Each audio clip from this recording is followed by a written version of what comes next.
Now, I was saying to my kids the other day when I was showing them this mess, I said to them, the one I cannot handle, I can't abide it, I despise it.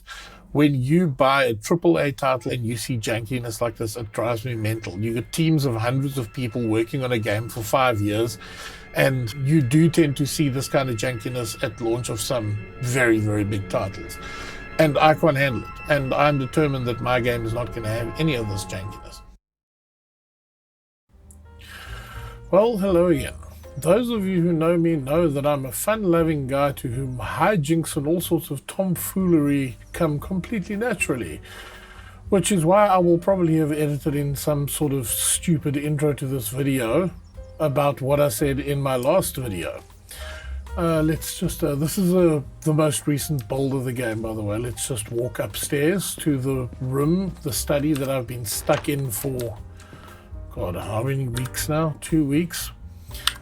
But yeah, as we walk, I'll tell you about it.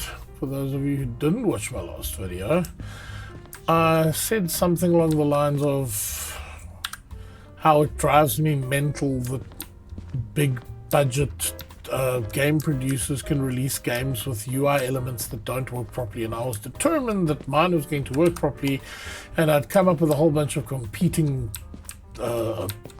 variants on the code to find the most efficient, and I figured I'd found it. Well, that was 2 weeks ago, and I then spent another 2 weeks squashing bugs. Having said that, this is what I've ended up with, and it's fairly robust. I don't want to say it's bulletproof, but it's fairly robust. So when you walk up to the counter, you'll get that message that says, look at all this cool old stuff. But you won't get it a second time. That will activate the first time only. Then when we mouse over something, you'll see it animate. I have little interface noises. They are not final. I'm not quite sure if I like them or not. I think they might. I'm looking for something a little more ephemeral, something sort of wispier, wistful. Anyway, where was I? Did you just say dust? Anyway, okay, serious face now.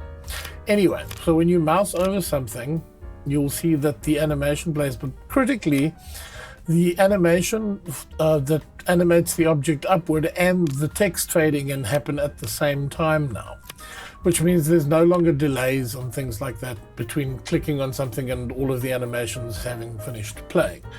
When you click on something, you will get a close-up like this and be able to examine it. When you click on it again, it will zoom itself out. If you happen to have something zoomed in, or not zoomed in, moused over, when you walk away from the desk, it will animate down. That is actually a fail-safe. That will check literally every examinable object in the game and see if it's in a state of hover when you back away from the surface. So that's not only does it for whatever object is being examined, it's a failsafe that does it for everything. Also, if you are zoomed in and you back up, you'll see that it zooms out. Critically, you no longer end up with text stuck on the screen. And like I said, fairly robust. There is one thing though. If you click on something and then you click on it again so that it zooms back out, you'll notice that this object doesn't hover again because your mouse is over it. Now, I was quite keen on getting that feature to be a part of this, and it ended up causing so many problems that I just thought, okay, well, instead of having it re-hover, it can just not hover until you mouse over it again. But of course, as soon as you mouse off it, it would like teleport up in the air and then hover down. So I fixed that. So you'll see now it will not suddenly jump up in the air and unhover when you move your mouse off it. Here's the thing though. I started thinking about what happens if the character opens the inventory. And I know I covered a bunch of this stuff in my previous video, but I thought I'd covered it all, and I clearly hadn't, because like I said, it took me another 2 weeks just to keep squishing bugs. So if you open your inventory now, you'll see you can no longer mouse over these things. That was one of the first things I discovered, that as soon as you open your inventory and you just go and select it's all fine, but if your mouse happens to go over one of these objects that are kind of blurred out, they will still hover. So that's been fixed. Then I decided to go, okay, well, what happens if you're examining an item? And that was the same thing, because it's happening from a different widget menu. So these things all have to be coded in individually. Then there's things like when you exit out of this menu, do you do it by pushing the inventory button on the keyboard, or do you do it by clicking the exit button in the widget? These are two different things, so they needed to be handled separately as well. For instance, if I push tab from here, you'll notice that this now hovers when I said I wasn't going to have that happen. Like if I click over here and do that, it doesn't re-hover. Interestingly, if I open the inventory menu and then close the inventory menu again, it won't hover, but it will do that if I'm in this menu. Oh, except now it doesn't. Wonderful. Oh wait, I think I know why. Yeah, it depends on whether you've clicked on something or not. There's some kind of fuckery going on with the mouse on, mouse off code. And I spent, like I said, 2 weeks dealing with all of the possible ramifications, like even right down to the pause menu. So you'll see if you open the pause menu while your mouse is over something, it will unhover that object. Now, if I had to exit this menu, you'll see the object doesn't hover again. I move my mouse off it, move my mouse back over it for it to hover again. But if I happen to open the pause menu and my mouse is over one of the buttons when we exit, it will hover again.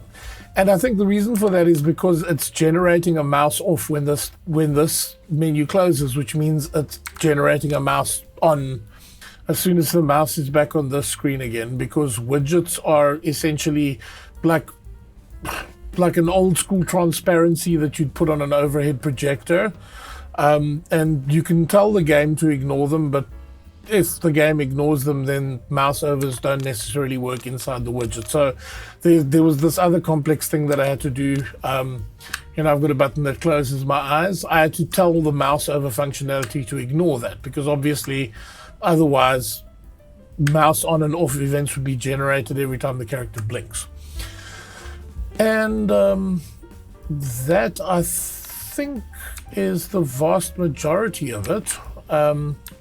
If you go over to this is also an examinable surface now. There's a lamp that works, and just one object here that can be examined for now. Can't remember if I showed this off in a previous video. So yes, this problem of dealing with multiple menus became this all-consuming thing, because I just kept thinking, I said in my last video, I can't handle it if a game is released and the stuff is janky and it doesn't work properly. So I had to sit and stress test the system for days, and every time I found something wrong, I'll show you something else. Let's say you open your phone menu. This is a different widget. I had to handle the code separately for that too, and that will cause something to hover, whereas that won't. Wait, let's just move my mouse off. That will unhover, won't rehover. That will unhover, will rehover. And you know what? I'm fine with that. Fuck it. I'm done. I'm done. I spent 2 weeks. I've forgotten what the rest of my game looks like. I spent 2 weeks staring at the contents of this desk, obsessing like a mad person, and I'm done. Tomorrow is the first time that I'll have new assets to play with since last month, and I'm hoping to get some good ones. I'm hoping to give the hardcore coding and insanity a bit of a break and just do some simple, relaxing design work for a while I, as I have been doing all along, continue playing with narrative ideas and thoughts on how the plot is going to work. I have some new ideas which I'm quite excited about. I don't think this video is going to be too long, so let me quickly show you the ridiculousness that is the code that handles all this stuff. Right, so here we are back in the editor and the engine software again. And just to give you an idea of the kind of stuff that I had to deal with, firstly, this is the code for one of the motherboard cards that's lying on the desk. So at begin play, we obviously set the location, we get the location of the motherboard, and then we also set the z-axis value of the mouse over transform to be 5 Unreal units higher than the board's actual location, which sets the location that it's got to be hovered to. Then we have this event dispatcher over here. We actually have two event dispatchers here. The first one is that failsafe that I was talking about that will unzoom anything that's left in a zoomed state.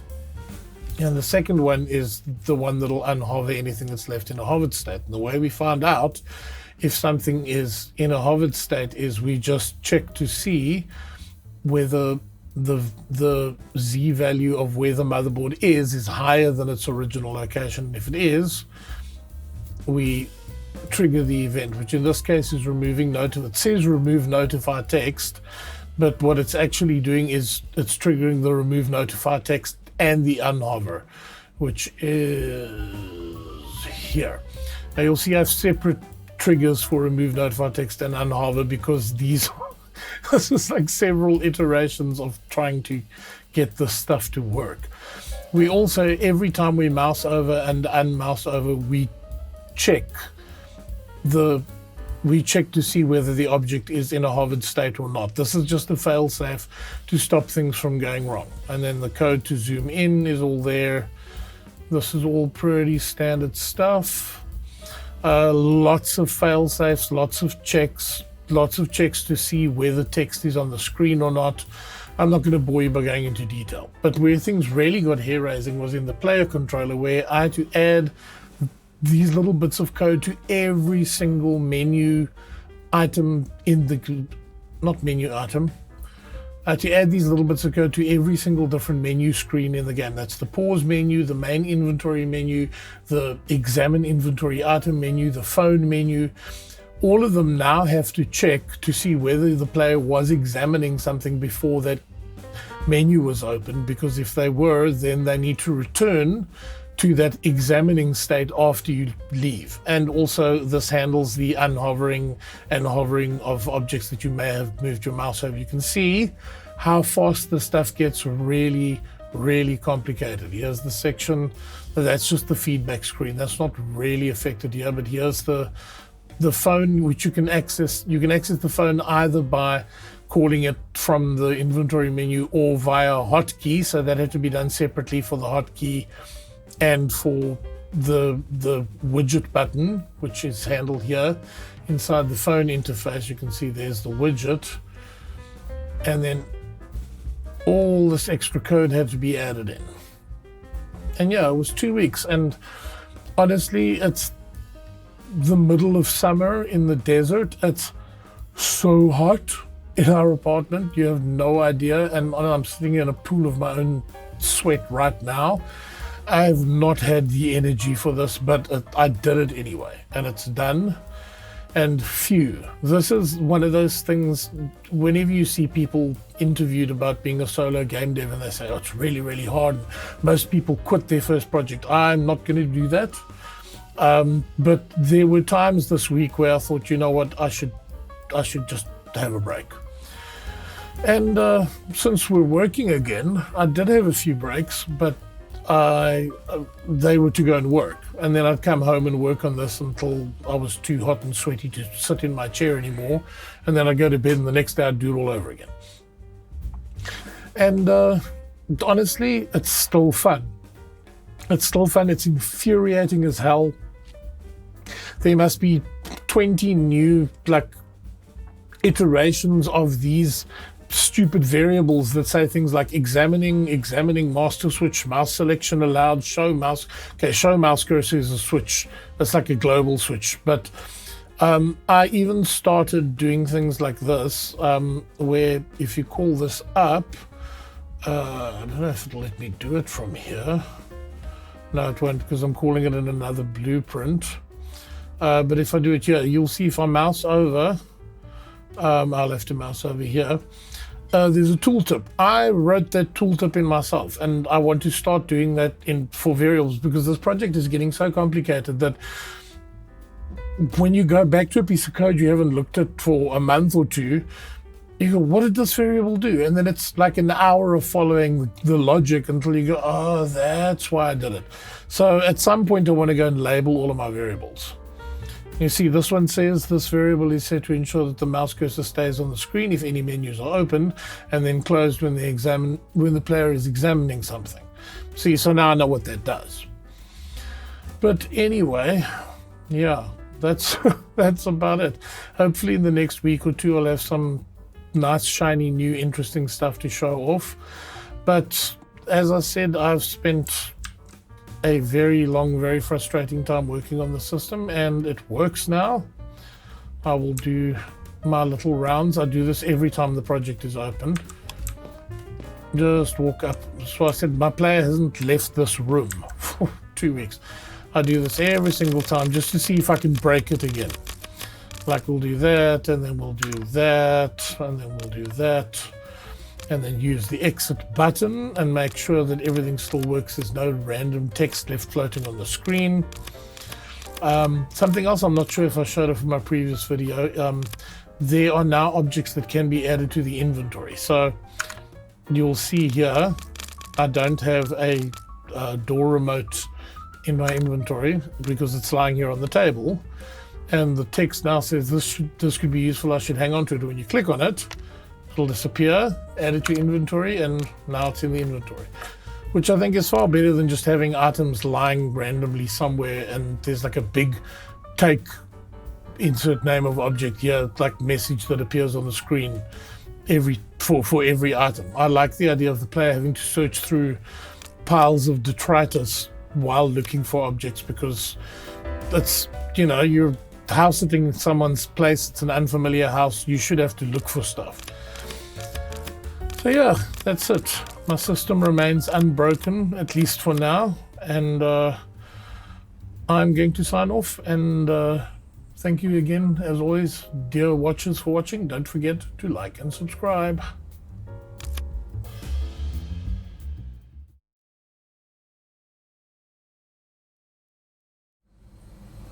Come on, load faster. It's too hot. Me to have to wait for shit.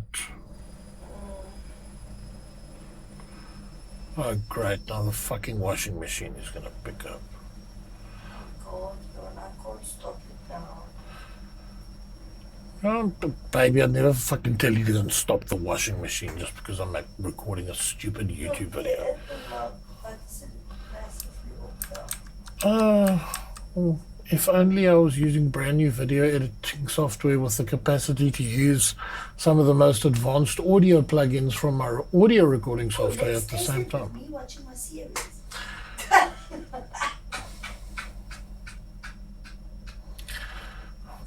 Yeah, you know what? I'm gonna put an outtake section at the end of this video, and that shit's going in there so people can see what I have to deal with. Louder, I don't think the mic can hear you whinging.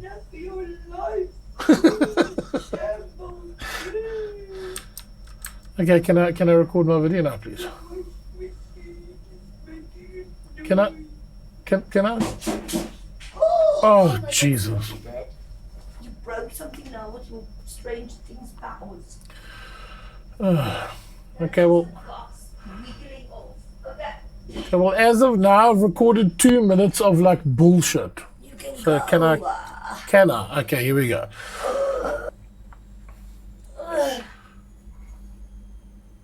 No, really. Like, okay. Jesus.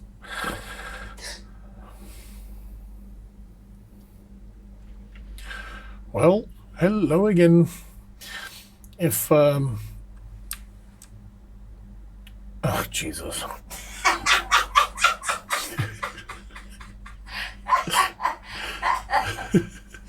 God. There's many video's gonna take forever. No, I'm just collecting my thoughts. I'm serious.